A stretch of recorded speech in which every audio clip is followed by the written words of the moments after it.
Hello there, welcome to Food for Thought. This is Colleen Patrick-Goudreau, your host. Today's episode is a rerun of animal-related Halloween films. Hi everybody, just a quick note to say I'm working on some new episodes, and in the meantime I thought it was timely to share this episode with you again. We just returned from Italy where we hosted our first Joyful Vegan trip in 2 years, and it was absolutely wonderful. We are going back to Italy next year. We've got a Tuscany trip and we've got a Northern Italy trip. The Northern Italy trip is almost sold out. It's called Mountains, Lakes, and Canals. It gives you an idea of what we're going to be focusing on, what's going to be featured. We start in Milan, we end in Venice, and in between we will be outdoors, hiking, enjoying the most beautiful towns in this part of Italy that not a lot of tourists outside of Europe go to. So it's a really special trip. I hope you can join me. You can find out more at joyfulvegantrips.com, where you can also see the Rwanda trip, which is half sold, and we would love you to join us for this magical trip to Rwanda. In the meantime, enjoy this episode, and you can always find me at joyfulvegan.com and on social media. Enjoy. It is the time to watch some scary movies. Now, a caveat about this, not only do I not watch slasher films or torture films or horrible blood and gore horror movies, I'm not going to talk about that today. So I don't want you to think that this is not an episode for you if you too don't watch those films. Okay, you should know me well enough to know that I'm going to be talking about kind of spooky movies, thriller movies. Yes, those that will fall into the horror genre, but these are not slasher films. But more importantly, because you also know me, I'm going to talk about animal-related Halloween films. Now, I've talked a lot about animals in film. You can go back and find many episodes on the Food for Thought podcast that talk about films. I even have a 3-part series on animals in films, like actual physical animals, real animals being used for the film industry. 3-part episode on that. So film is a huge part of my life. It has been most of my life. I thought I was going to get into film. I went to school after high school. Actually, I started doing TV production as a way to just kind of dip my toe into production, and decided that I wanted to watch films and talk about them and share them with people I love rather than make them. But so here I am, and I love that I can do that. And there's so many good films out there. So film is a huge part of my life. And while I wouldn't watch scary movies that depict violence against animals, or that that make animals the villain, even though there's a couple I'm going to talk about here, there are more than you think really good animal-related films worth mentioning that don't fall into the violence towards animals category that I think are perfect to recommend for Halloween. So I'm going to categorize them into a few subcategories, a few subgenres, give you a synopsis of each. And some of them I'll tell you what ages I think they might be appropriate for. But I think based on my description, if you're a parent and you have young kids or teenagers, you'll be able to gauge, if they're appropriate, and you can look it up as well, and you can see, kind of what the scary level is of these films. Now, as I said, you will not find any slasher films or torture films on my list. I can't watch movies that David can watch. Now, he doesn't watch those everybody has a different line. I don't have a judgment against people who watch, crazy, serious slasher films or torture films. David can watch some of them, but he'll get a lot of kind of interesting, he's watched a lot of the Italian scary films. There's a lot of, Italian horror films. Is it Argento, I think, is one of the filmmakers' names. And even when he watches ones that are pretty mild, like Babadook is one that he watched not that long ago, and he thinks I could probably handle it.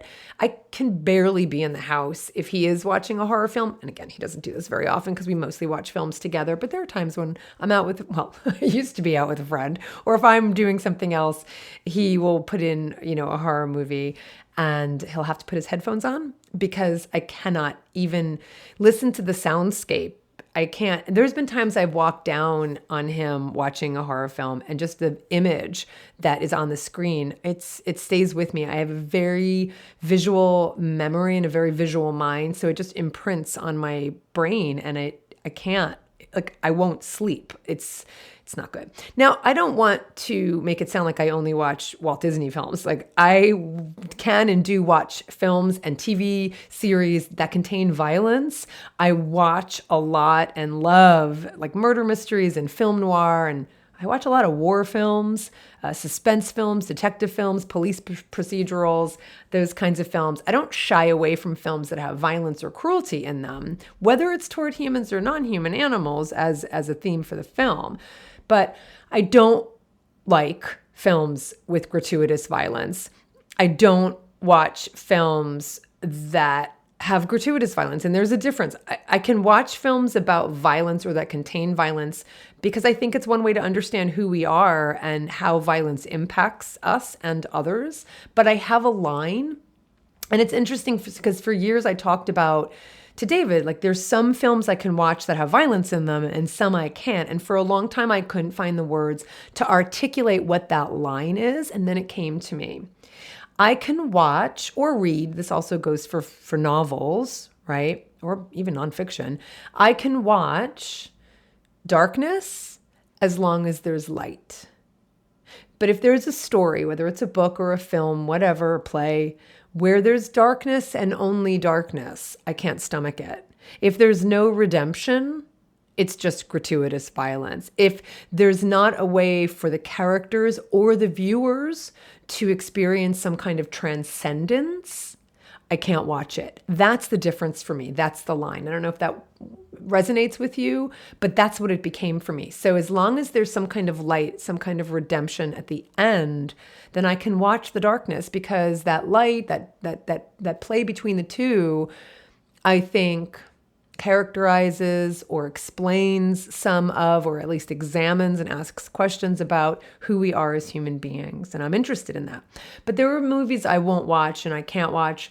And I know me well enough to know, I can kind of tell, you can kind of know. So I won't watch Seven or Candyman or Texas Chainsaw Massacre or Saw or Hostel. Or Halloween. Like I can't watch Halloween, right?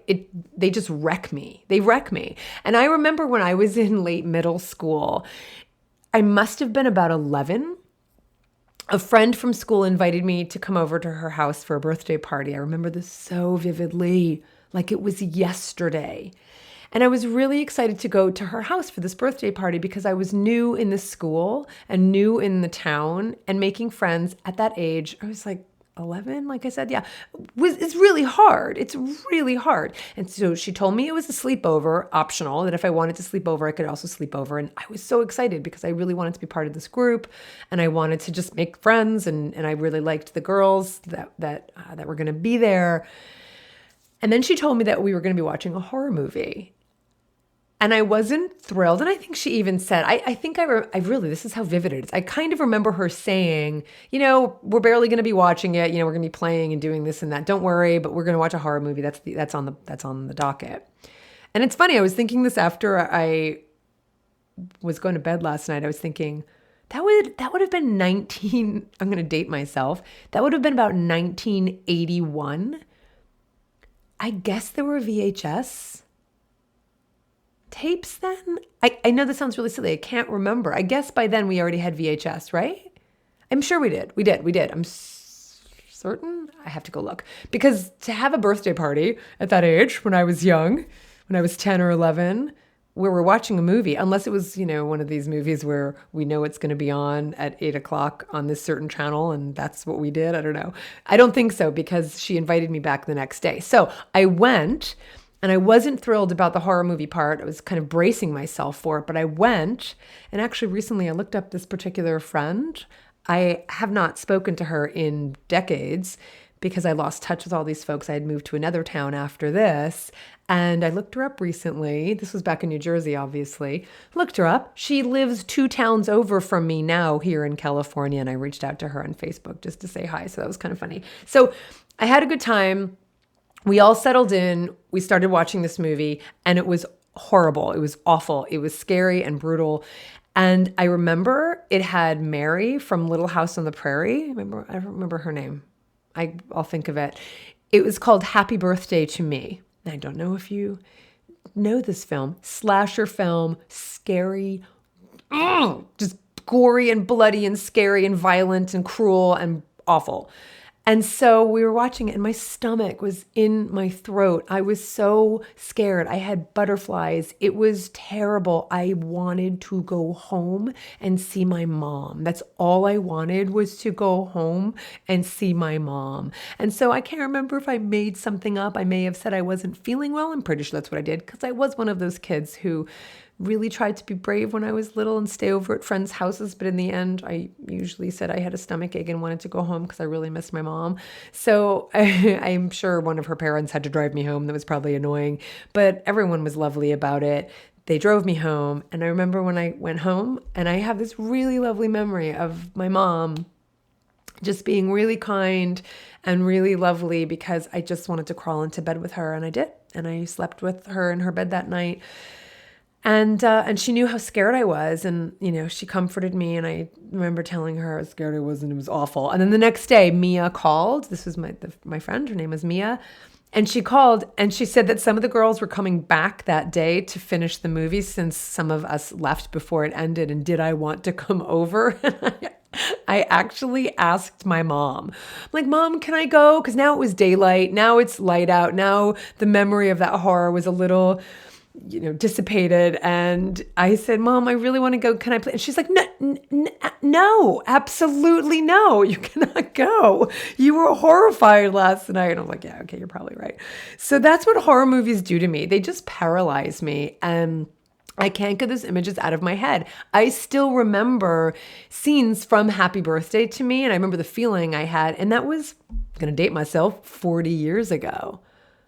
I can't believe that's the horror of it, that I can say I remember something 40 years ago. Oh, God. Okay. So anyway, moving on. I am not a fan of the horror movie genre in general, is what I'm trying to say. Ghost stories, yes. Thrillers, yes. Suspense films, yes. Mysteries, all fine. Horror, it's a pretty broad category. That's why we have subcategories in it. The slasher, the torture, what have you. Not a fan of those kinds of films at all. Now, everyone has a different comfort zone. You may love those films. No judgment at all. You can take more than I can. I just can't do it. Now, at the end of this episode, after I talk about the animal-related Halloween films, I'm going to talk about some of my favorite classic scary films, just, to kind of broaden things if you're interested. And those will fall into the scary movie genre. You're going to say, well, those are horror movies. Yeah, like I said, I can do, kind of the palatable horror films. I just can't do the darkness without light. There you have it. So really the theme, more than just calling this episode horror films, these are Halloween films. And I think that's nice and broad, so you can define that however you like. We're just going to start, though, in the context of animals and our treatment of them, which is a topic obviously I am most interested in. And you can go back and listen to non-Halloween related, animal related films in this podcast. You can find lots. And maybe someday I'll write that book that I really want to write about how animals are depicted on film and our relationship with them and our treatment of them on film. Now, we're going to do the first category, which is where animals themselves are the killers. Animals themselves are the villain. You can find countless movies in this genre as, the animals are the demon protagonists stalking and killing humans.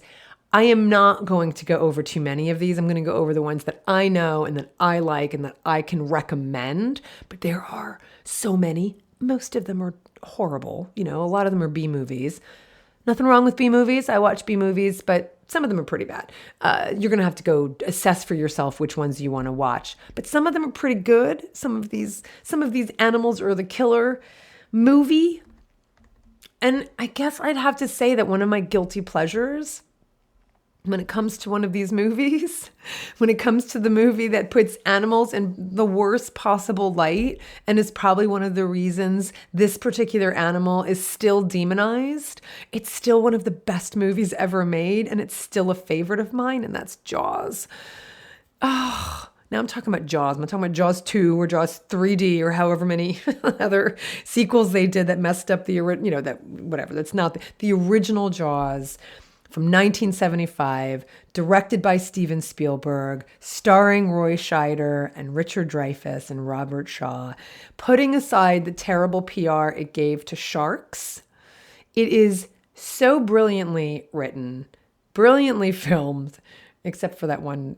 Well, there's a scene where, because he had to work with a mechanical shark because they were like in the studio. Anyway, long story, kind of, epic legend now at this point. But it's so beautifully acted. It holds up beautifully. We watched it recently and it holds up beautifully. In fact, if you want to watch a film that will resonate today in terms of, how shall I say this? In terms of how leaders should and do handle a major public threat and what they kowtow to, as opposed to doing what is right for the general public, watch this film through that lens, and you will be quite amazed and tickled, because it's so relevant in that sense.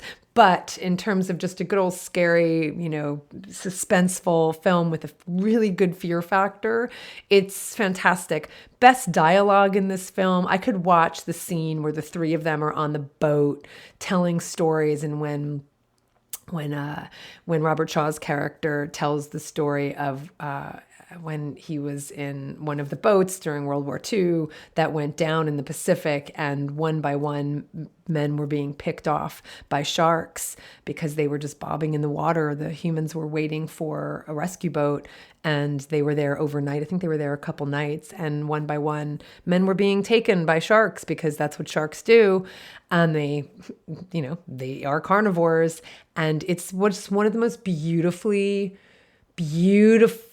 acted and incredible scenes. I could watch it every day. I should just watch that every day when I wake up, because it's just incredible. So watch the film, and we'll just put aside the fact that poor sharks get a really bad rap still from that film, but I can't do anything about that right now. I'm just telling you, if you want a good Halloween film, Jaws is it. Another one of those horror films where animals are malevolent and diabolically trying to kill people. It's still referenced today. It's so iconic, despite the film being 57 years old, is The Birds. And it really is still mentioned. If there are several birds gathering in one place and appearing menacing, people reference The Birds. Hitchcock, right? Hitchcock's The Birds. And I'm pretty sure it still contributes to crows having a poor reputation. Ravens, crows. It was filmed not far from me, which is kind of makes it fun to watch, because you can go up and see where it was filmed. It was set in Mendocino, but it was filmed in, I think it was Bodego Bay, which is not far from there. So it's pretty fun to go there. Basically, a wealthy San Francisco socialite pursues a potential boyfriend to a small Northern California town that slowly turns into this bizarre place where birds of all kinds are trying to kill people. They're attacking people. Anyway, they're mostly crows. And I don't know, it's one of those films that still, I think, again, it makes Birds the kind of crazy, we're just out to kill humans, kind of monster film, but it holds up. It's a good classic Halloween film. Another one that semi fits into this category. Oh, Michiko has just pushed her way into the room. Did you hear the door open? Oh, still opening. Hi. I had the door closed to ward off any sound that would distract me from recording, but that backfired. Okay, moving on. So one film that semi fits into this category, so just don't focus on the category, focus on the film, is Pet Sematary, based on the Stephen King novel.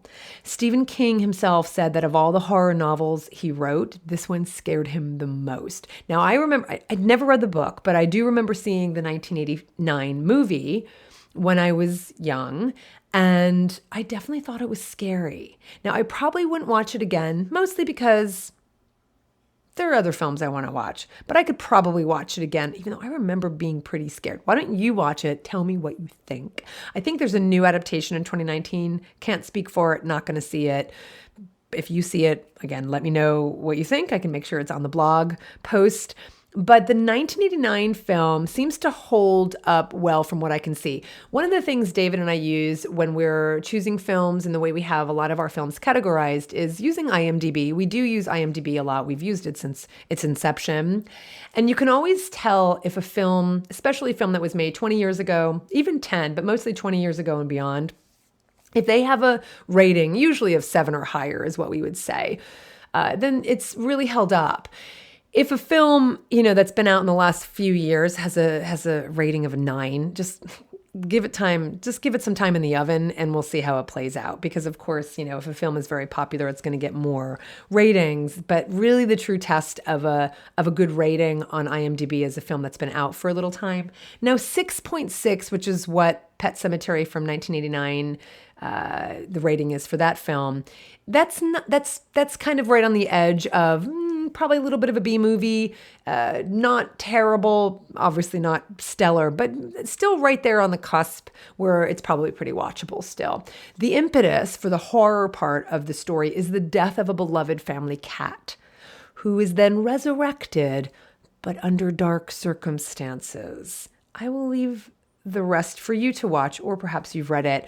And while a cat isn't the main terror in the story, he's part of it and it starts with him. So I thought that fit well into this category. So that's the first subcategory, animals as villains.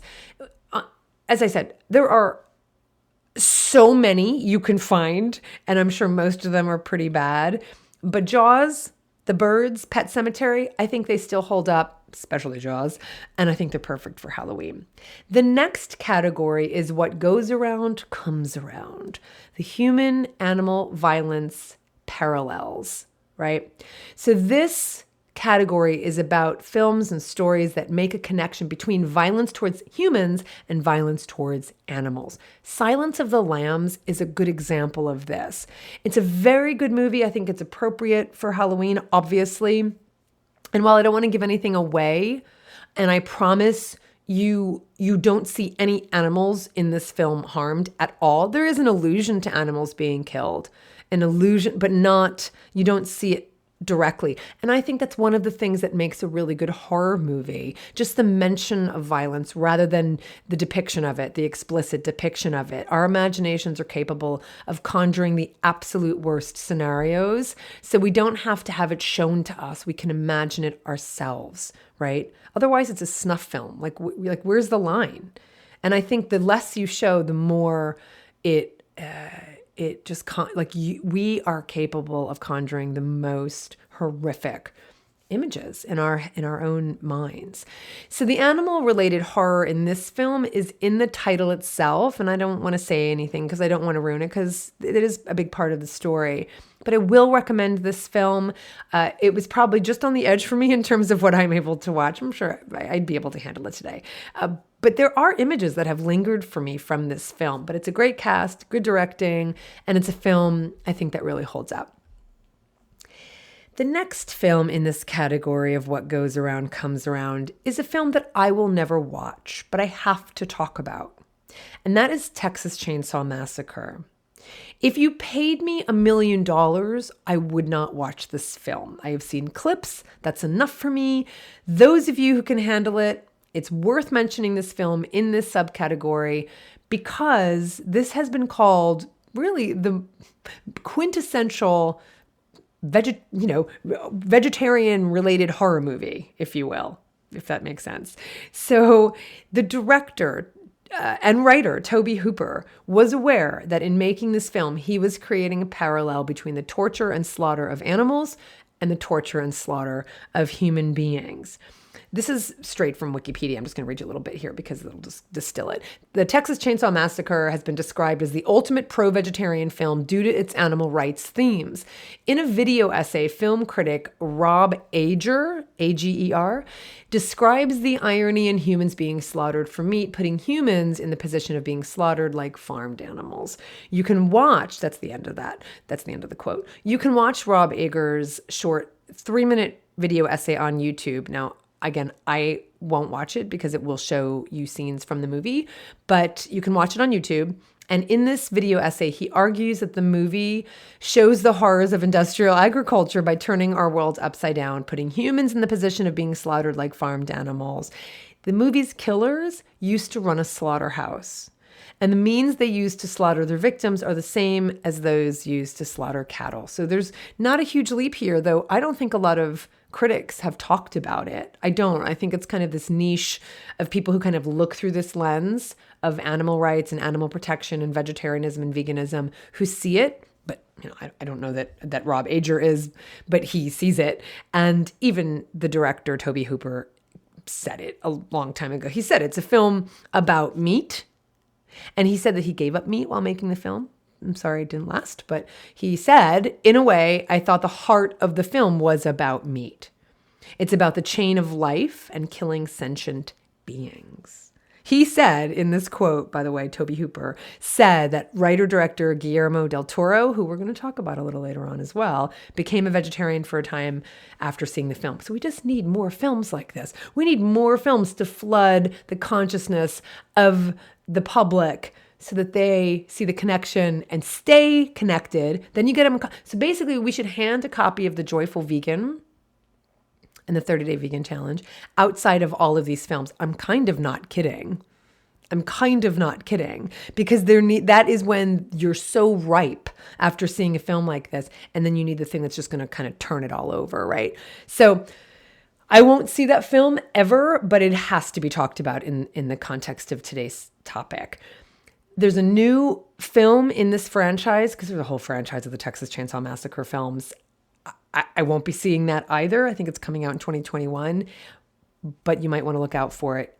I won't be seeing it. Okay, so moving on to a much lighter version, a much lighter pro-vegetarian Halloween film.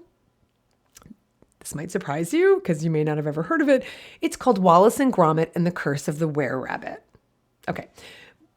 It's a 2005 stop-motion clay animated film comedy. And if you don't know Wallace and Gromit, I'm here to tell you that you need to know Wallace and Gromit. They're these characters, these British characters, claymation characters. The whole Wallace and Gromit franchise was created by Nick Park of Aardman Animations. And you'll remember that name because I'm going to talk about it again. Aardman Animations. And the whole Wallace and Gromit series consists of 4 short films and 1 feature-length film. But it's spawned like numerous spin-offs and TV adaptations. They are so delightful. Now, even if you've never seen any of the TV adaptations or the short films or what have you, you might remember a major motion picture that actually did quite well in the United States. Apparently, it grossed over $200 million, became the highest grossing stop motion animated film in history. You ready for it? It was created by Aardman co-founder Peter Lord and Wallace and Gromit creator Nick Park, and that was Chicken Run. So Chicken Run started out as a spoof of the 1963 film The Great Escape, which I highly recommend. Love that film. Great cast. But you'll remember it as the ultimate animal liberation film. The plot centers on a band of chickens who see a rooster named Rocky as their only hope to escape the farm when their owners prepare to turn them into chicken pies. Frankly, you can consider this a Halloween movie for kids if you want, right? Because Chicken Run is kind of like what Texas Chainsaw Massacre would be for chickens if they didn't escape. So you can kind of consider Chicken Run a Halloween movie for kids. But then you're going to have a conversation with them about that, which you have to. But it's a lovely, adorable. It's an adorable film. But the Wallace and Gromit film that I want to recommend for Halloween is Wallace and Gromit and the Case of the Were-Rabbit, like werewolf, were-rabbit. I have a whole story about werewolf. Not relevant to today's conversation, but it's fascinating. If you ever want to know, let me know.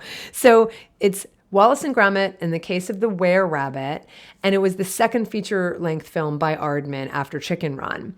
The film follows, of course, wonderful, eccentric, but really good-natured inventor Wallace and Grommet, his intelligent dog who never talks. He's mute. He never speaks. In their latest adventure, as pest control agents, their company is called Anti-Pesto. Anti-Pesto, get it? Anti-Pesto.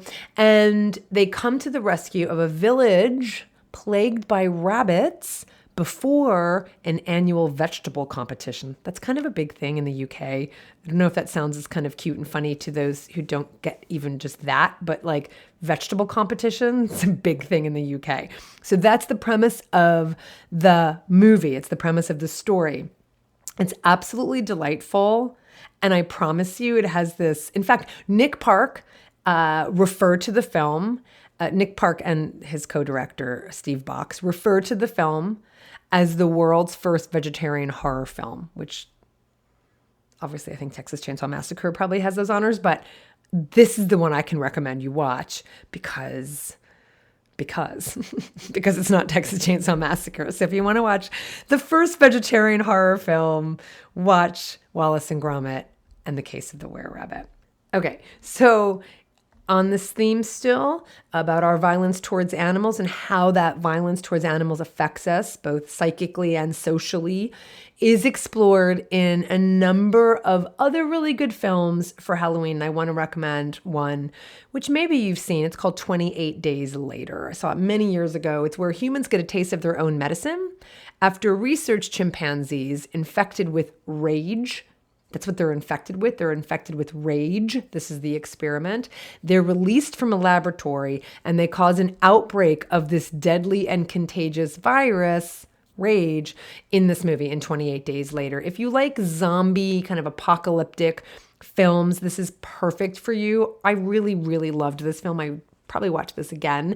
It stars Killian Murphy and Brendan Gleason. I love both of them as actors. Perfect for Halloween. For those of you who pay attention to what celebrities are vegetarian or vegan, Killian Murphy was for 15 years. He's the star of the popular TV series now. He's huge now because of Peaky Blinders. He was vegetarian for 15 years, but sadly, recently he said that he started eating meat to bulk up. It's sad because, of course, that's not what he needs to do. A trainer told him to do it, so he listened. And let's apply the principles I talked about in the last episode on ex-vegans and ex-vegan celebrities, shall we? But that is still a movie I would recommend, obviously, 28 Days Later. And then finally, I can't recommend it because I haven't seen it, but I thought I would just add one more to finish off with this parallel between human and non-human exploitation. And for those who can take more horror than I can, there's also the short film called The Herd, Herd.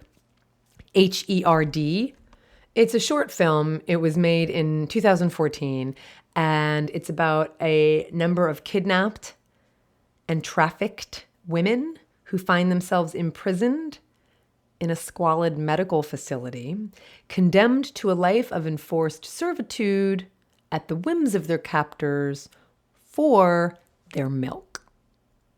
So, I think that's an interesting premise, obviously. Those are the kinds of, that's the stuff of horror, because of course it's just the stuff of horror for real. But when an audience can actually look at that and see it flipped on its head and realize, well, what's the difference? It's pretty powerful. I probably won't be watching it because of the images and just squalid medical facility and I can't do it. But if you can handle it, check it out. It's a short film. I think it's only 20 minutes long or something like that. 2014, The Herd. Okay, let's move on to some less gruesome films, even though Wallace and Gromit, not gruesome. And this is the category I'm calling Humans Are the Real Monsters, but I guess that's really the category for all horror films. Some of these teeter on science fiction or monster films, right? And I'm including them here because obviously, again, the criteria are what films are perfect for Halloween. So science fiction, kind of apocalyptic films. We're going to talk about some zombie films, and we're going to talk about, we've got monster films. So we've got a pretty nice, I think, mix, if you will. So in this category, first and foremost, I will put King Kong. Now, this is an example where you can put this even in the first category of the animal is the one who's the villain. Yes, I mean, Cujo is another one that could have gone in that one. I remember watching Cujo when I was probably 16.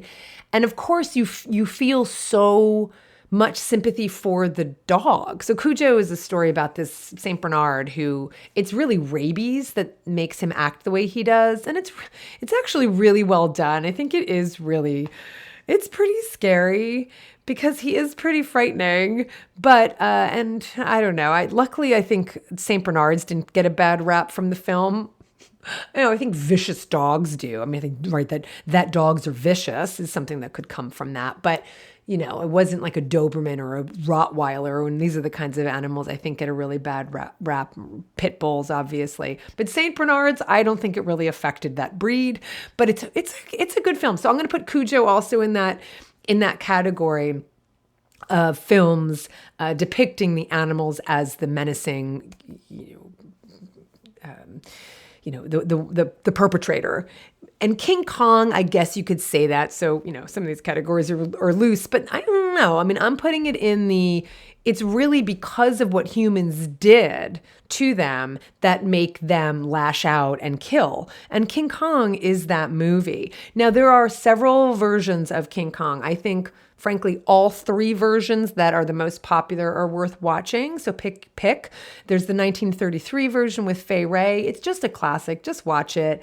Yes, there's some, women and this whole sexual, she's scantily clad and, really, offensive depiction of the natives on this island. Yes. And watch the movie, draw your own conclusions. So that's the 1933 version. Then there's the 1976 version with Jeff Bridges and Jessica Lange. You could also say, again, this is the 70s. She's also scantily clad, and you could say that she's pretty well, sexually exploited.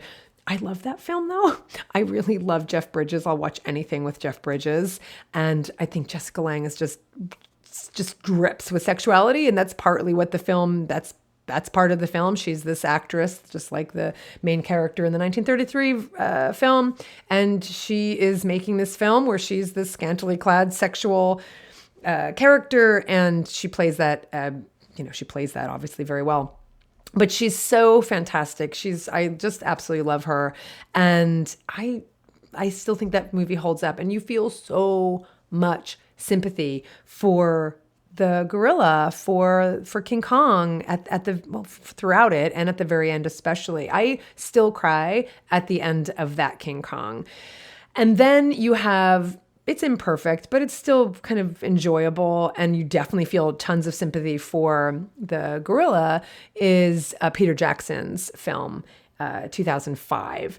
Now, it's not a stretch to say that in the end, even though the giant gorilla is supposed to be the menace, it's only because he's misunderstood, mistreated, kidnapped, and exploited by humans that he behaves the way he does, i.e. kill people. Now, in both the 1976 and the 2005 versions, when there's any consciousness to his killing, other than just killing people on his rampage, he kills those who are most responsible for his really sad and pathetic plight. So, it's a vengeance film, you could say, as well. So it's a great movie for Halloween. It's a great classic to share, I think, with kids. I think it's a great conversation starter about animal exploitation. And I think all of them are worth kind of mentioning. So watch whichever version or versions you are interested in. Now, Frankenstein appears here also in this category in our monster Halloween films for obvious reasons. But what, you might be asking, does that have to do with animals? Well, I've got an entire episode on the classic novel by Mary Shelley. I do a whole episode on Frankenstein and its relationship to animals and compassion. So if you're interested in that, go check out that episode. And since it was made into several film versions, it belongs here in this episode as well. So you can find me talking about the novel itself in a separate episode. But here, when we talk about the film, when we're talking about animal-related Halloween films, we have to talk about Frankenstein. It was also made into several film versions, and I would say the best one, I think, is the Frank Whale 1931 adaptation with Boris Karloff playing the creature. Again, so sympathetic. And it belongs in this category because we've got the humans are really the worst monsters of all, right? In short, Victor Frankenstein, he's the scientist. His ambitions lead him to create, life itself, right? Playing God. And he regrets his decision as quickly as the creature he creates is animated, right? From a corpse. The creature escapes, seems to go on a murderous rampage, and just when we think we're reading a horror story about a terrifying monster on the loose, Mary Shelley flips the script and tells us the story from the creature's perspective. And that's when you really see that the animal-like creature, if you will, is really more compassionate than his human creator, right? So who really is the monster here? Who really is the human being? And that's really the gist of the story. But there are some specific things around animals in the film and in the story, but it's also carried through in the film, which is really lovely that Frank Whale kept it in, about his tenderness, about his compassion, and you'll see that in the film. So I do really recommend Frank Whale's adaptation from 1931. I don't think I mentioned this to you, but when we were in Switzerland, because, you know, the story of Frankenstein, the inception was, oh gosh, who was it? It was Mary Shelley and Percy Shelley, and they were at Lord Byron's kind of summer estate. I think they were all like renting a house in Geneva at the lake in Switzerland, obviously, Geneva. And it was a dark and stormy night, and they decided to have a contest of creating a scary story. And so they all, in this dark, candlelit house on the lake during the storm, they each concocted a story. And Mary Shelley's story was Frankenstein. I mean, she started it there, but she obviously continued to work on it. And Percy, I think, was there to support her through it. But she wrote this story. And when we were in Switzerland, we were in Geneva, we went to see where this was. And we saw Lord Byron's, the house he rented. It's a private house now, so we couldn't go inside or go on the property. But from the street, it's right there on the street. And the actual lake house where Mary Shelley and where that contest took place was a little farther down the hill. We couldn't really see it exactly, but we could get a glimpse of it from the street. And it was pretty cool to just be there. I just love that. It was just really special to see exactly where they were and how you could imagine how creepy it would have been on the lake during a dark winter storm. So highly recommend Frankenstein, Frank Whale's 1931 adaptation. And of course, I have to give a nod to Mel Brooks' comedic take on the story in The Bride of Frankenstein. Now, Elephant Man is the next movie I would recommend. The main character is not an animal. Well, he's not a non-human animal. He's a human animal. And that's really, for me, the core of the story.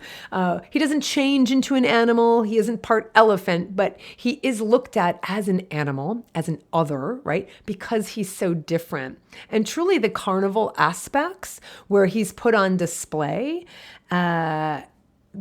it's really conducive to Halloween, and it makes it, for me, the most harrowing aspect of the film. And it's a David Lynch film, perfect for Halloween. I think any David Lynch film is, including Mulholland Drive. You want a nice, creepy movie that just leaves you like, what?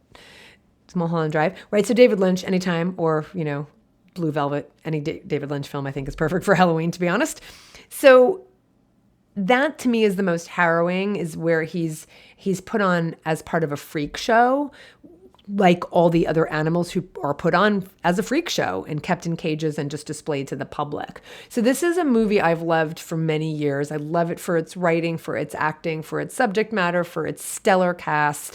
It stars Anthony Hopkins, the incomparable John Hurt, Anne Bancroft, who's incredible, John Gielgud. It's just incredible. It's a fictionalized account of John Merrick, who was a disfigured man in London in the 19th century. He was a real person who, as you can imagine, had a pretty hard time of it. He was, as many disabled folks were, exhibited as part of a traveling show. Now, he voluntarily did this for some time because he made money and he knew there was really nowhere else for him. Everywhere else he worked, people were just freaked out by him because of his disfigurement. And so he, in some ways was an entrepreneur and kind of took care of himself by doing what was most, no doubt, humiliating, most definitely humiliating. But he was his own agent. He made that choice, but it's he doesn't do it his whole life. He stops at one point, and that's part of what you'll see in the story. And it's just such a beautiful film. Now, I know for me, when I first saw this movie, that was the image that stayed with me. It was him in the cage with the other animals in the cages. And of course, the whole concept of him being treated like an animal, being kept in a cage, fed slop, whose rights as an autonomous being were just generally ignored, as was the case for all the non-human animals. That was this very idea that he was treated like an animal is what the filmmakers capitalized on. So it has a really strong animal component to it. And of course, the animals themselves, as well as John Merrick, are all pretty much victimized by human cruelty, right? So again, who's the most human? If we measure compassion, our humanness by our compassion, who's the most human? The non-human animals, right? So definitely recommend Elephant Man. And then finally in this category where humans are the real monsters and the animals have the final revenge, I have to recommend a 2014 movie, Hungarian movie. I had an entire episode on this movie, but it's fitting for Halloween, so I'm bringing it up again here, is White God.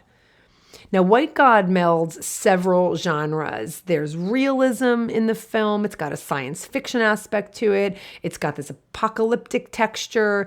At one point, it feels a little like a horror movie. It's got allegorical aspects to it. It's a revenge film. It's a coming-of-age film. It works on all of these levels. It's absolutely fantastic. Check out the entire episode about this film. It is that film that inspired the 3-part series about the history of and the ethics of using animals in film, because I got so many responses from you about this film and just think about it myself all the time. When is it appropriate to use animals in film? Is it ever appropriate? What's the treatment like of animals who are on sets? It's a 3-part series of animals in film, so you can go check those out if you're interested. Now, many of you already know my affection for Robert Bresson's film Au Hasard Balthazar, which is about a donkey named Balthazar and basically the parallels between the exploitation of this donkey and the exploitation of this female character named Marie. And on the surface, much of White God is kind of a catalog of abuses along the lines of those visited on by on Balthazar, this very saint-like donkey. In White Dog, Hagen is the dog. He's abandoned by his teenage owner's divorced father, who refuses to pay a tax recently imposed on the keepers of non-purebred, read mongrel dogs. He's abused in succession by a butcher, by a pair of dog catchers, a cartoonishly ghastly homeless man, a sadistic dog fighter, and even by the slightly more sympathetic owner of the city's animal shelter, but who it seems has long resigned herself to the fact that she can't save them all. So in the end, he is sold to an incredibly sadistic man who trains dogs for fighting and begins to abuse Hagen in order to make him mean enough to fight and essentially kill. Now, I really leave you to watch this film. No animals were harmed in the making of it. In fact, it's known for the fact that all the dogs used, because there's this whole escape scene of all these dogs from the shelter and Hagen becomes their leader. All the dogs that were in the film, over 200, were all adopted. They were all from shelters, and they were all adopted afterwards. So it's a really brilliant film, and I really recommend it. I don't think you'll be disappointed, and I think it fits in our Halloween category, right? So again, this category of paralleling the exploitation of human animals and the exploitation of non-human animals, and that is culminated in a French horror film from 1960 called Eyes Without a Face. It's directed by Georges Franju. And in this movie, a surgeon preys on young women to harvest their skin in order to restore the disfigured face of his daughter, who I think became disfigured from a car accident. So he kidnaps young women. They become his research subjects, just like the animals he keeps in his basement. And there are these animals kept in cages in his basement. I think they're mostly dogs. For research purposes, we never see the animals being hurt, so don't worry about that. It's 1960. But like White God, the animals have the final word. I'll let you watch it. It is such a fantastic film. It's perfect for Halloween. Eyes Without a Face from 1960. And just in terms of drawing more connections, incidentally, the Criterion Collection's DVD version of Eyes Without a Face also includes Franju's 1949 documentary it's a short, called Blood of the Beasts, La Sang des Bêtes, and it depicts several Paris slaughterhouses. primarily those that killed horses. And it intercuts footage of animal slaughter with shots of children at play.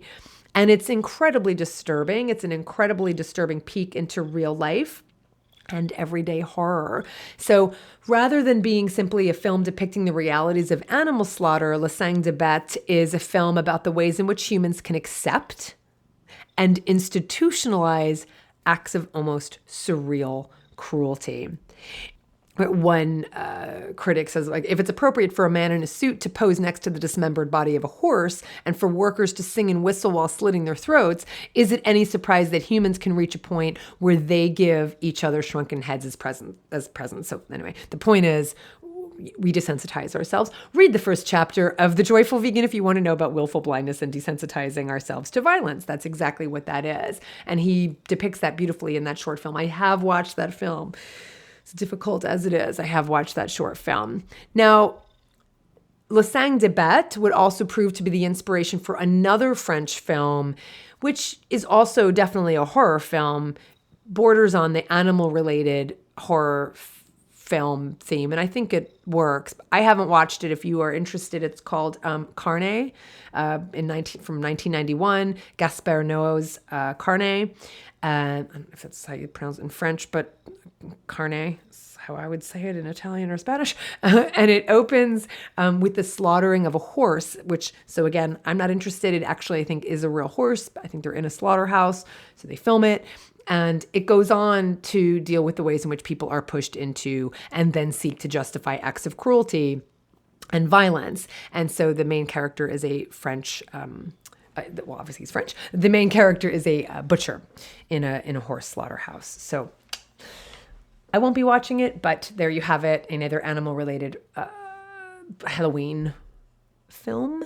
The next category, also appropriate for our film of animal-related Halloween films, is the thin line between human animals and non-human animals, like the transformation to animals from human.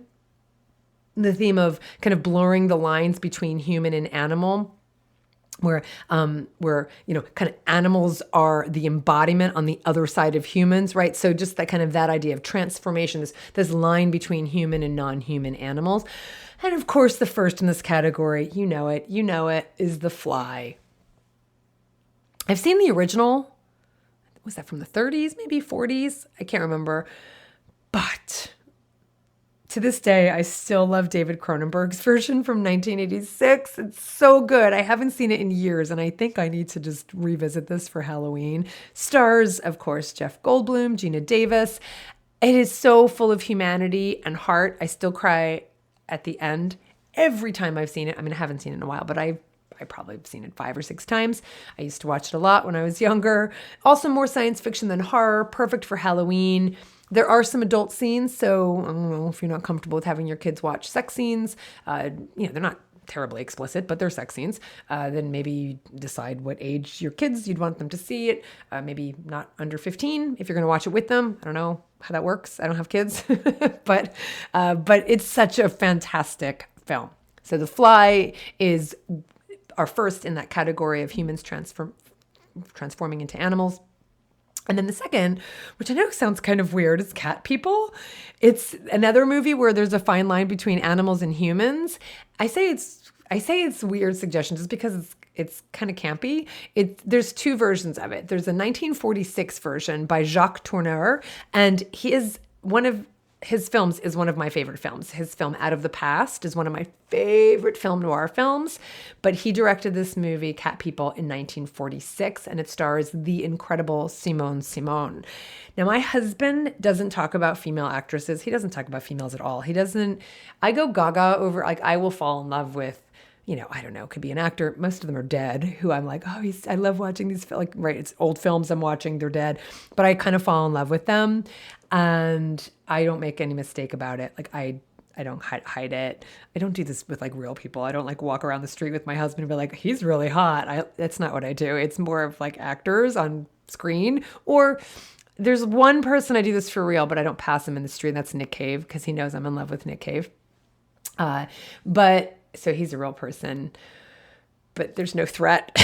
so anyway, but David just doesn't talk like that. He doesn't talk about women he finds attractive, whether they're on screen or in real life. He just doesn't. Like, I've actually tried to get him. I'm like, don't you think she's gorgeous? Come on, she's beautiful. She's sexy. Like, how can you not? And he's like, you're the only, he does that. He really does. It's ridiculous. I'm like, shut up. That's stupid. You have to be like, stop it. But he does. He's just like, nope, you're the only woman I see. Okay, whatever. So there are a couple actresses he does that with where he finds them attractive and he'll say it. And I like it because I agree with them because they are beautiful. And one of them is Simone. I think she was French. I have to go back and look at the details of her life. I don't remember, but she is one of these actresses that just exudes. She's just sexy and adorable and just charismatic. You just love watching her every move, and he loves her. And she was in another movie that I would say is, I think, appropriate for Halloween. It's The Devil and Daniel Webster. If we can't talk about the devil and selling your soul to the devil at Halloween, when can we talk about it? So I would say this is another one I would recommend. It's not animal related, but it's the story, The Devil and Daniel Webster is the story about a farmer who sells his soul to the devil so that he can be more successful. And then he hires a lawyer, Daniel Webster, to get him out of the contract when the devil comes to get her due. Simone plays the devil. Yeah, she plays the devil. It's so good. It's 1941, The Devil and Daniel Webster. But she is the star of Cat People from 1946.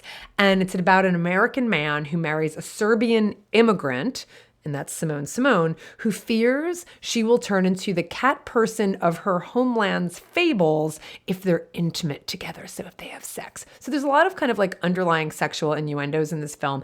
And I say that only because I know people don't think that there was sex in film before 1980. I don't know. There's so much sexuality in films in the 30s and the 40s. Beyond, like, obviously, it's about humans.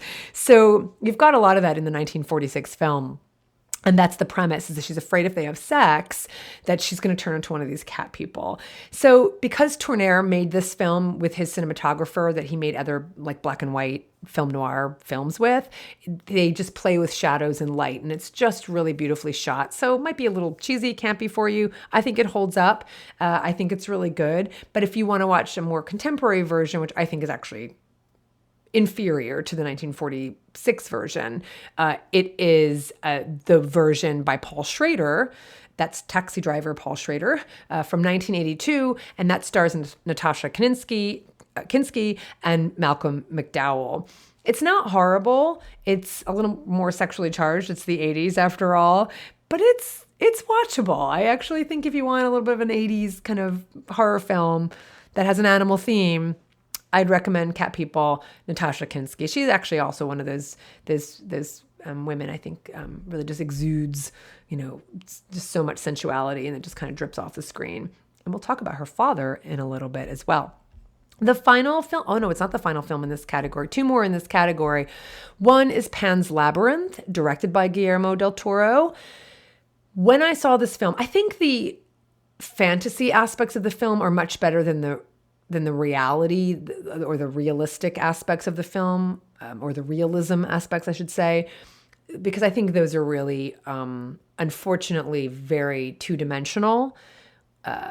It's set in 1944 in Spain during the Spanish Civil War. And of course, like the main general is like just quintessential evil. And I just think that does a disservice to evil humans if they're just kind of stock evil and not humans with these really dark tendencies. I think that's more interesting. But anyway, that's what I remember about the film. But the images, these characters he creates, these fantastic worlds he creates, no one is better at that than Guillermo del Toro. And so in this film, you've got lots of non-animal creatures, but you've also got animal-like creatures, including the faun, Faun, which is a goat-like character with horns and milky eyes. And he's the Pan in the title. The Spanish translation is really the labyrinth of the faun. So it's there. The animals are there. But it's just a fantastic film. And I mean, literally as the word fantasy, it's a fantastic film. And It's beautiful. I've never forgotten some of these images, really eerie, really perfect for Halloween. So check that out yourself. And then finally, in this category of transformation, so I'm talking about the line between humans and animals. That's why Pan's Labyrinth fits. But my final recommendation in this category is also from the 80s. The 1980s did a lot of really good films. The Thing. There's also an earlier version of The Thing. I've seen it. This is the one I'd recommend. I think this is definitely an example where the remake is much better than the original. And it's 1982. Kurt Russell's another actor. I'd watch anything he did. I absolutely love Kurt Russell. He's in it. Really good movie. And the whole movie isn't about a human animal transformation, but there is one scene, a really creepy scene, where you have this human animal transformation. So I'm including it here. I think it's really appropriate for Halloween, and it fits into our categories here for sure. Not just aliens, because there's an alien aspect, but there's an animal aspect as well. I love the thing that I think is the most interesting part, kind of like with Jaws, although not, this is more exaggerated, but the interactions between the characters I think is really interesting, especially the who can we really trust kind of aspect of this film. Really good. Recommend it. It's kind of got a cult following. Not everybody loves it. I think it's really good. Now, there are a lot of really awful human turn into animal horror movies that I am not going to recommend. You can find them yourself if you want to do a search, but those are the ones that I recommend for my animal themed Halloween movies. Now, that's all of my animal themed Halloween movies. Okay, Charlie just jumped up when I said that. Do you know I'm talking about animals? Cat people. Is that why you jumped up?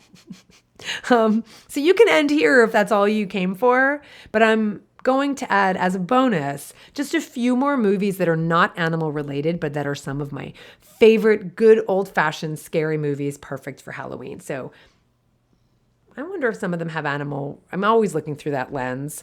There's probably some animal related aspects possibly in some of these films, but that's not the reason I'm giving this list. I'm giving this list because I think because these are my go-to standard, like if you want scary Halloween movies, this is what I gravitate to. Now, The Exorcist, I'm just going to name because it is one of these films that should not just be called a great horror film. It's a good film. I shouldn't say great film. I'm going to say it's a good film. We watched it recently, and it still scared the bejesus out of me. As enigmatic as some scenes are, and as dated as some scenes are, it's still it holds up. So The Exorcist would be one. Misery is one of those films I have not seen in years, and I kind of feel like I should watch. I don't think David's ever seen it, but it is a perfect example of the theme. Humans are the greatest monsters of them all, for sure. Again, iconic scenes that are part of our culture now that we'll never ever forget. I can't listen to, what's the song she plays? Oh my God, what is it? Oh, it's one of the songs I actually learned. It's Beethoven's Moonlight Sonata. It's one of the songs I learned on the piano. I can't hear that song now. I can't hear that Beethoven's Moonlight Sonata without thinking of the scene from that movie. So iconic. I'm going to put it in a Halloween theme. And then there's some vampire films I'm going to recommend. If you like vampire films, I'm going to recommend 3 amazing vampire films. Really, the first one is one of the ones that started the whole genre. So if you want to see a film that started the whole vampire genre of films, of course, there was Bram Stoker's novel from 1897, Dracula, which is worth reading if you want to read a nice scary story around this time. I think it's definitely moody and eerie and perfect for this time of year. I would recommend first and foremost Vampire by Danish director Carl Theodor Dreyer. It's from 1932. It's absolutely gorgeous. Everything Dreyer made was absolutely gorgeous. So if you want to go on a director theme, watch anything by Dreyer. He was amazing. This film in particular, it's his first sound film. I'm going to read you what someone from Criterion Collection said, because I think he just nails it.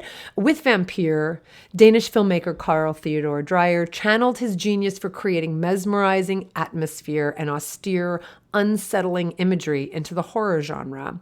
The result, a chilling film about a student of the occult who encounters supernatural haunts and local evildoers in a village outside of Paris, is nearly unclassifiable.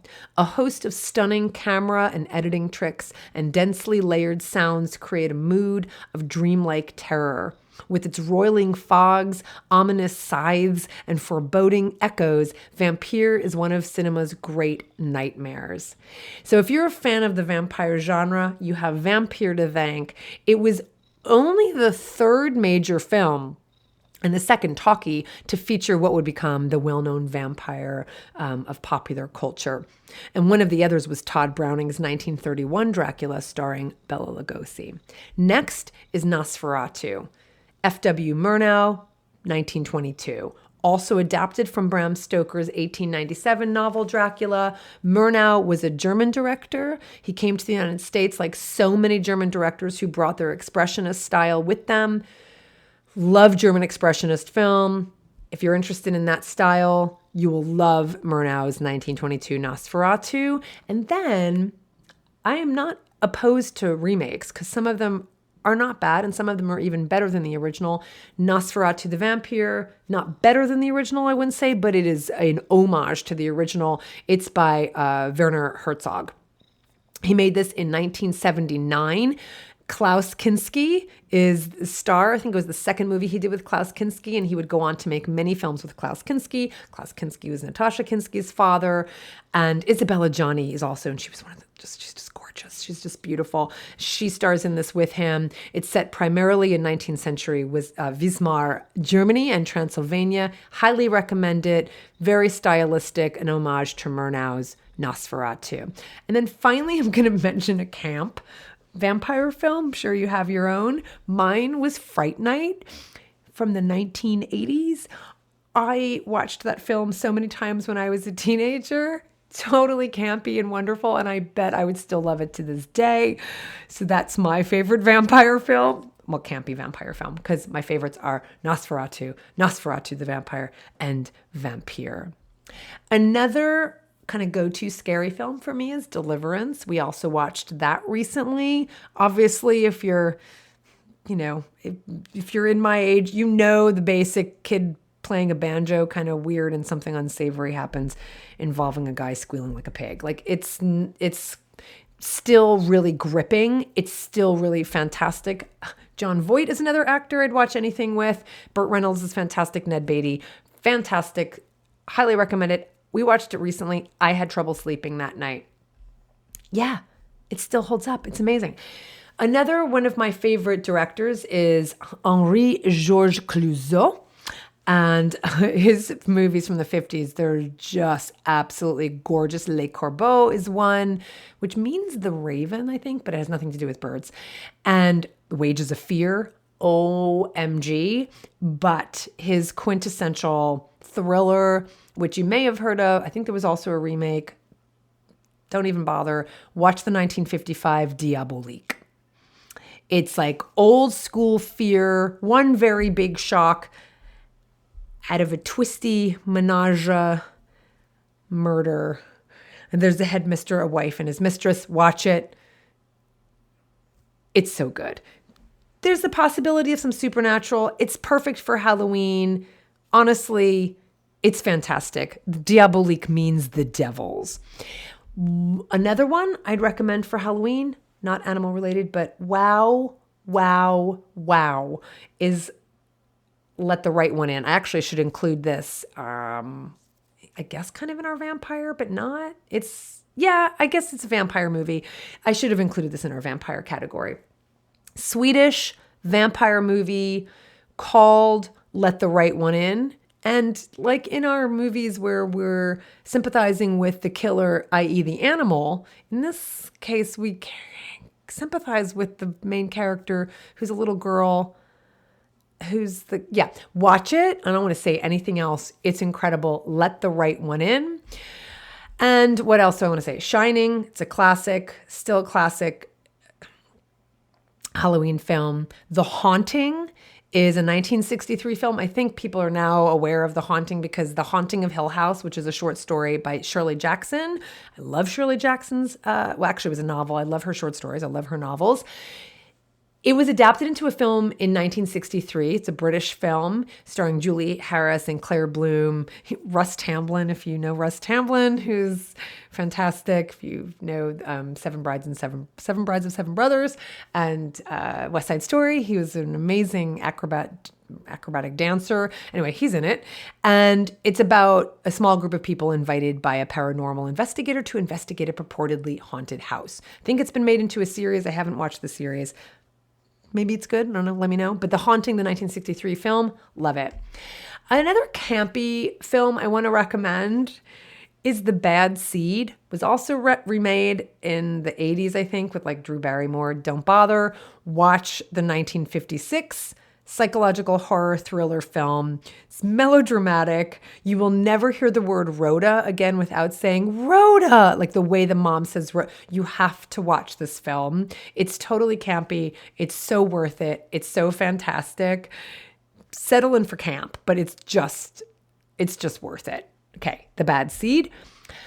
Definitely a haunting movie that I recommend if you like old movies is Carnival of Souls. I think it's in the 50s. Gosh, I have to go back and look. I don't have that date here. The Carnival of Souls, there's a church organist named Mary who is a car crash survivor, and she moves to this new town and she finds herself drawn to this carnival, this old abandoned carnival, and she encounters some very spooky things at night. It is so spooky and so well done. Iconic images from this film David and I still talk about. We saw it about 15 years ago. And then finally, in my general category of horror films I recommend is the seventh, I say horror films, Halloween appropriate films is The Seventh Seal. This is an homage to Max von Sydow. Of course, it's an homage to Bergman. And of course, I love Bergman films, all of his films. But this one is an homage to Max von Sydow, who actually was also in The Exorcist. He died this year. I think he was like 95 or something, 91. He died this year, 2020, on my birthday, on March 8th.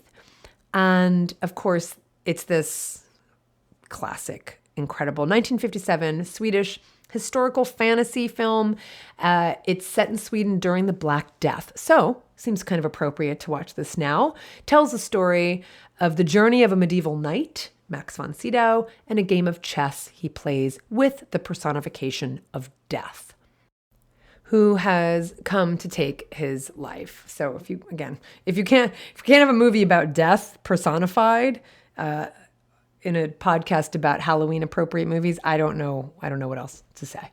And then finally, I really do want to give some final favorites in its own category, because Japanese ghost films, Japanese horror films just really deserve their own category.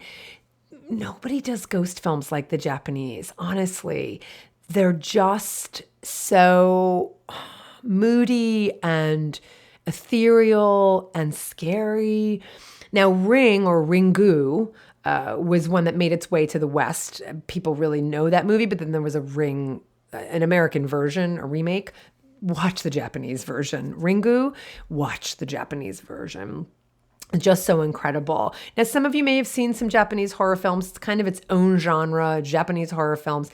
I would say Japanese ghost films is also its own category, but no one does the genre better than the Japanese. One of the most haunting Japanese, I'll call it a horror film, is from 1926. It's a silent film. It's called A Page of Madness. It's kind of in the German expressionist. It's kind of got that feel like The Cabinet of Dr. Caligari, like goes to Japan and meets some German expressionism. Like it's like really like art house, weird, trippy, kind of psychedelic, psychopathic. It's wild. And David and I saw this as part of the San Francisco Silent Film Festival in 2002 on April 23rd. And I remember that because it's the only time there was a live music orchestrated score by Superchunk live in San Francisco at the Castro Theater in San Francisco on April 23rd, 2002. And it was one of the most memorable film experiences of my life. It was incredible. Now you can see the film on YouTube. I looked it up for you because I didn't want to recommend a film you wouldn't be able to find. And by the way, most of these films you can find either on Amazon Prime or Hulu or YouTube or Netflix or wherever you find your films. So you can, if you join Criterion Collection's film channel, there's so many options these days, which is really nice. But this one you can see on YouTube, A Page of Madness, and it's just creepy. Basically, it's about a janitor who works at a women's sanatorium. She's in a house for the mentally ill, in order to keep an eye on his wife who was committed there. And as his environment causes him to slowly lose grip on reality, he fantasizes about a better life for him and his wife that will never come. The final 10 minutes, which sees the janitor increasingly desperate to find any semblance of happiness and normalcy in a world that doesn't allow that, is especially creepy thanks to the use of some chilling masks. I'll say no more. I can deal with some masks, but I will tell you one of the things that I cannot deal with, and I'll see if you can relate to this. I can't do clowns, I can't do dolls, and I can't do puppets. Masks, fine line. But there are some pretty creepy masks in A Page of Madness. Highly recommend it. The second Japanese ghost film I will recommend is by Kaneto Shindo. It's 1964, Onibaba. Oh my gosh. David and I will talk about the opening of Onibaba once a week. Once a week, we'll just talk about the opening of this film. So incredible. It's considered one of Shindo's horror masterpieces. It's filmed in this incredible black and white. It takes place in the midst of a civil war in 14th century Japan. And a mother and daughter-in-law are forced to survive by robbing and killing samurai soldiers who cross their paths. I'll say no more. Another film also by Kaneto Shindo, is a 1968 film called Coronaco. It means the black cat. It has nothing to do with cats. It highlights female characters who are forced to survive in an outside world marked by misogyny and male violence. So if you want to watch a good feminist horror film, this is it. This is it. It's surreal. It's moody. It tells the story of two women who were brutally murdered by a group of samurai. It's poetic. It's atmospheric. It's set in a war-torn medieval Japan where a malevolent spirit has been ripping out the throats of itinerant samurai. What? It's so, it's so good. And again, if you want a feminist angle, you got it. Special effects. It's a ghost. It's a perfect ghost film. Coronaco, or the Black Cat. Kwaidan, you can't see Japanese films without seeing Kwaidan. You have to see Kwaidan. It won the Special Jury Prize at the 1965 Cannes Film Festival. It was Oscar nominated for the Best Foreign Language Film, 1965, Kwaidan, which is a transliteration of Kaidan, which translates into English as ghost stories. You have to see. If there is any film on this whole list, if you wanted to see quintessential ghost stories, watch Kwaidan. It's by Kobayashi. You have heard me talk about Kobayashi. He is one of my favorite movie directors. He directed The Human Condition. He is an incredible director. And there are 4 tales in this whole film inspired by Japanese folklore. Kwaidan, Kwaidan. Another Japanese film, kind of less ghost, more psychological horror, is called The Face of Another, 1966, based on the novel by Kobo Abe. And it stars my favorite Japanese actor, Tatsuya Nakadai. He's one of the ones that David knows I'm in love with, even though he is 84 years old. Is he? He's probably 85 now. He was born the same year as my mom. I think he's still alive. My mom's not, but he's wonderful. And he just made so many incredible quintessential Japanese films. And he did a few for Kobayashi.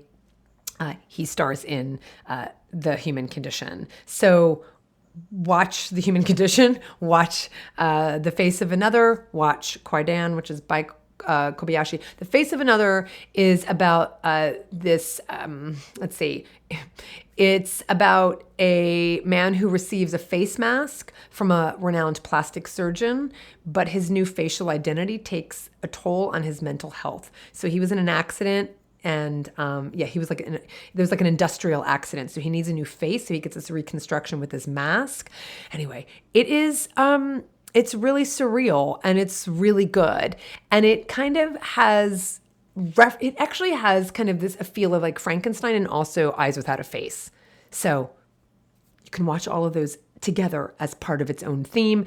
Another final kind of erotic horror that I'm going to end with is 1964 film called The Woman in the Dunes. It's also based on a novel by Kobo Abe, and it's about an entomologist who visits sand dunes for research, and locals offer him sleeping quarters at the bottom of a sand pit, and in the pit, he meets a widow who lives there. When he wakes up in the morning, the ladder he used to enter the pit is gone. And he's been condemned by the locals to help the widow perpetually dig sand out of the pit she calls home. It's existential, surreal, philosophical, and absolutely beautiful. And I highly recommend it. And I think it's appropriate for Halloween. 1964, The Woman in the Dunes. Creepy. I could make so many more suggestions. I could suggest thrillers and suspense films and German expressionist films. I was going to do films and TV series that are appropriate for Halloween. I can't. I'm done. I've got nothing else to say. I have more to say, but I've been doing this for 90 minutes and I have to stop. Now, I do not just associate Halloween with horror movies at all. If you look at our house decorations, like our yard decorations compared with our neighbors, our decorations are pumpkins and scarecrows. I have like a headless scarecrow with holding his pumpkin as his head because it reminds me of like the really scary kind of like Washington Irving films. I mean, novels. See, I'm tired. From like New England, 19th century, like that kind of stuff. That's what I love, is like the harvest aspect of this year and scarecrows and that kind of thing. Ghost stories. And that's what this holiday is about, right? It was the harvest. It was, it goes back to Samhain, which is a holiday of the ancient Celts, and it really had to do with harvest. And now those are the roots of our modern day Halloween and the Catholic holiday, All Souls Day, right? The festival of Samhain is a celebration of the end of the harvest, and the term Halloween is a word that's been shortened from All Hallow Even. It's the evening before All Hallows Day, All Saints Day. Hallow means holy, so it's the evening before All Saints Day. Many European cultural traditions hold that Halloween is one of the times of the year when spirits can make contact with the physical world, and this is seen in the Mexican holiday, the Day of the Dead, or Dia de los Muertos, whose emphasis is on honoring the lives of those who died and celebrating the continuation of life. So this holiday is about death, but leave it to the humans to make it about violence in these films. So that's for my line. Like, I don't mind kind of going there and Seventh Seal, death, ghosts, the other side, kind of that kind of thing. I think that's super appropriate. And of course, I like thrillers, and I love the idea of the vampire. Like, that's super fun as well. But I just can't go too dark. We all have our lines. But I hope this was fun for you, and I hope you enjoyed looking through the lens of animal-related themes. I hope you pass this on to others. I hope you watch these films beyond Halloween. I just thought this was a fun time of year to produce this episode, and I really want to hear what you think. I'd love to have a film club. We can do something like that. We can just start by discussing any of these films on the podcast episodes page on joyfulvegan.com.